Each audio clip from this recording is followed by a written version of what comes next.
চামুগুৰিত FASTag বিপণীৰ নামত জ্ঞানশূন্য কৰ্মকাণ্ড বিপদসংকুলভাৱে গঢ় লৈ উঠিছে ফাষ্টেগ বিক্ৰী কেন্দ্ৰ।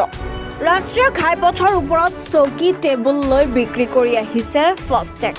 যান বাহন আইনক বুঢ়া আঙুলি দেখুৱাই নিজ মতে ৰাষ্ট্ৰীয় ঘাইপথৰ ওপৰত বিপদসংকুলভাৱে ব্যৱসায় চলোৱাৰ অভিযোগ।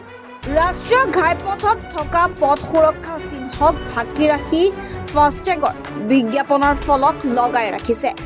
যিকোনো মুহূৰ্তত দুৰ্ঘটনা হোৱাৰ আশংকা কৰিছে স্থানীয় ৰাইজে। ইপিনে চকু মুদা কুলিৰ ভাও চামুগুৰি আৰক্ষীৰ।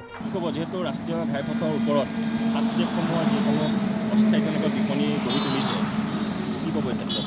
চাওক, আমাৰ এই আপোনালোকৰ ওচৰত এই বোধহয় 50 মিটাৰো নহ'ব, তাত আমাৰ এজন যুৱক বহিছে। আমাৰ যিটো পৰিবহণ বিভাগৰ যিটো আইন উলংঘা কৰি বুঢ়া আঙুলি দেখুৱাই তেখেতে ইয়াত ফাষ্টেগৰ বিজনেছ কৰি আছে। তাত আমাৰ ক'বলগীয়া একোৱেই নাছিল, যদিও ৰাইজৰ অসুবিধা হৈছে তথাপি আমাৰ একোৱেই নাছিল ক'বলগীয়া। তাত বাহিৰৰ পৰা ৰাতি ট্ৰাকবিলাক আহে, দিনৰ ট্ৰাকবিলাক আহে। যিহেতু এতিয়া বাছ ষ্টপ বুলি আছেই ইয়াত, বাছ যেতিয়া ট্ৰাকবিলাক ৰখায়, লাইন ট্ৰাকবিলাক ৰখোৱাৰ পিছত তেখেতে ড্ৰাইভাৰবিলাক দম দিয়ে ইয়াৰ পৰা আঁতৰি যাব লাগে।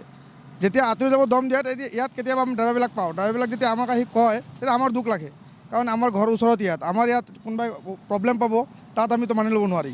তেখেতক ব্যক্তিগতভাৱে আমাৰ ইয়াৰ পৰা মানুহ কেইজনমানে গৈ জনাইছে, জনোৱাৰ পিছত তেখেতে নামানে এইটো। তে আমাৰ এতিয়া আপোনালোকৰ জৰিয়তে আমি আমাৰ পুলিচ বিভাগক তথা চৰকাৰক অনুৰোধ জনাম, এনেকুৱা বিজনেছ কৰা থকা মানুহক অতি শীঘ্ৰে সিহঁতক যাতে ইয়াৰ পৰা আঁতৰাই নি, আমি কোৱা নাই তেখেতক বেলেগ ক'ৰবাত নিয়ে কিনে আমি কওঁ, ইয়াৰ পৰা আঁতৰাই নি আমাৰ সোণাইবিল তিনিআলিৰ জেগা আছে, তিনিআলি চেণ্টাৰতো বহিব পাৰে, তাতো বহক, আমাৰ আপত্তি নাই। তেখেতে ইয়াতো বহিছে, ইয়াতো আমাৰ আপত্তি নাছিল যদি ড্ৰাইভাৰবিলাক যদি সিহঁতে দম চম ধমকি চমকি নিদিলেহেঁতেন, কাৰণ এইটো চৰকাৰৰ ৰুলৰ বাহিৰত পৰে আমি জনামতে। কিন্তু তেখেতে ইয়াত বহিছে, যেতিয়া ট্ৰাকবিলাক থাকেই তেতিয়া আৰু কিছুমান গাড়ী ৰখাই তেখেতে ফাষ্টেগৰ কাৰণে, তেতিয়া মানুহ মানে বাইক এটা হওক চাইকেল এটা লৈ আহিবলৈ প্ৰব্লেম হয়। তাৰপিছতো আমি কমপ্লেইন জনাই তাক, কিন্তু কমপ্লেইন দিছোঁ, আমাৰ বহুত বেয়া লাগিছে। ড্ৰাইভাৰবিলাকক তেখেতে দম দিয়ে, ট্ৰাকৰ ড্ৰাইভাৰবিলাকত বেয়াকৈ দম দিয়াৰ কাৰণে আমাক মানে বেয়া লাগিছে। আপোনালোকৰ জৰিয়তে আমি পুলিচ প্ৰশাসনক তথা চৰকাৰক অনুৰোধ জনাম যে ইয়াৰ বিহিত ব্যৱস্থা কৰি দিয়ে, যে জেগাখন যে মোকলাই দিয়ে। আগতে দেখিবলৈ পোৱা গৈছে যিসমূহ সাংকেতিক ফলক আছে বা ৰোড চাইন যিবোৰ বৰ্ড আছে, সেই বৰ্ডবিলাকৰ আধা তেওঁলোকে ঢাকি পেলাই তেওঁলোকে ফাষ্টেগৰ যিখন ফলক ব্যৱহাৰ কৰি আছে, এইবিলাক সম্ভৱ জানো?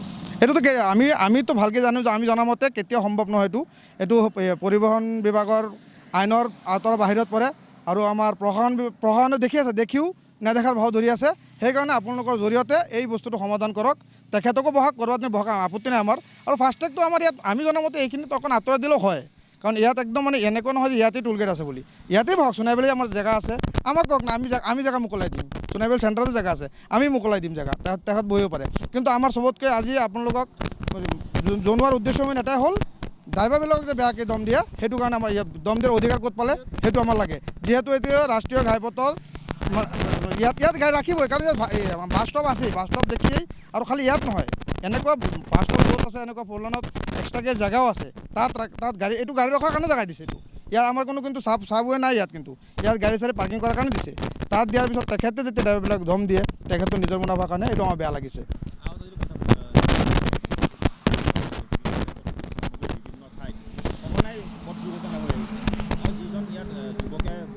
ব্যৱসায় কৰি আছে, তেওঁ যিটো বগা চিন আছে ৰাস্তাৰ মাজত, সেই বগা চিনৰ কাষতে থকা যি ৰাস্তা আছে, চিনডালতে তেওঁলোকৰ যি টেবুল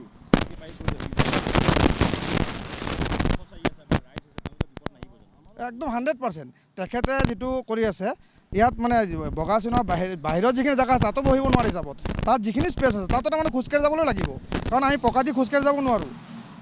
বগা চিনৰ বাহিৰত যিখিনি জেগা আছে সেইখিনি ফাষ্টেগ বহাব নোৱাৰে তেখেতে।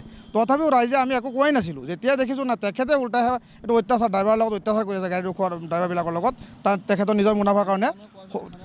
ইয়াত ব্যক্তিগতভাৱে কৈছে, বা কেইজনমান স্থানীয় যুৱকে আলোচনা কৰিছে, নাই তেখেত নামানে, কোনো পধ্যে নামানে। আৰু তেখেতৰ চিনাকি ওপৰমহলত কাৰোবাক ফোন কৰি আমি গম পাওঁ, ক'ত ফোন কৰে নাজানো, কিন্তু ফোন কৰি কৈ দিয়ে যে এনেকুৱা প্ৰব্লেম বোলে। আমিতো একো প্ৰব্লেম দিয়া নাই তেখেতক, আমি কথা জনাইছোঁ তেখেতে ইয়াৰ পৰা গৈ সোণাইবিলি চেণ্টাৰত বহক, আমি নিজে জেগা দিম। ইয়াৰ পৰা 100 মিটাৰ আঁতৰত জেগা আছে, আমি জেগা দিম চেণ্টাৰত, তাত আমাৰ তেখেতক বহাক লৈ কোনো কথাই নাছিল। তেখেতে আইন উলংঘা কৰাৰ পিছতো তেখেতে আকৌ মানে নিজে পাৱাৰ খটুৱাই ড্ৰাইভাৰবিলাক দম দিয়ে, এইটো আমি কেতিয়াও সহ্য নকৰোঁ। আপোনালোকৰ জৰিয়তে এই বস্তুটো সমাধান বিচাৰিছোঁ। আমি প্ৰশাসন বিভাগক অনুৰোধ জনাইছোঁ, আপোনালোকৰ জৰিয়তে চৰকাৰকো অনুৰোধ জনাইছোঁ যে তেখেতক ইয়াৰ পৰা আঁতৰাই বেলেগ জেগাত বহাই দিয়ক, আমাৰ কোনো প্ৰব্লেম নাই।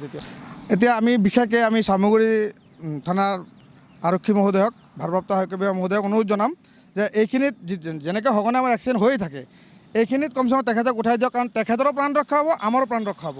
কাৰণ তেখেতোতো ইয়াত পলাই যাব নোৱাৰে, তেনেকুৱা জেগা নাই যে দৌৰি পলাই যাব ক'ৰবাত।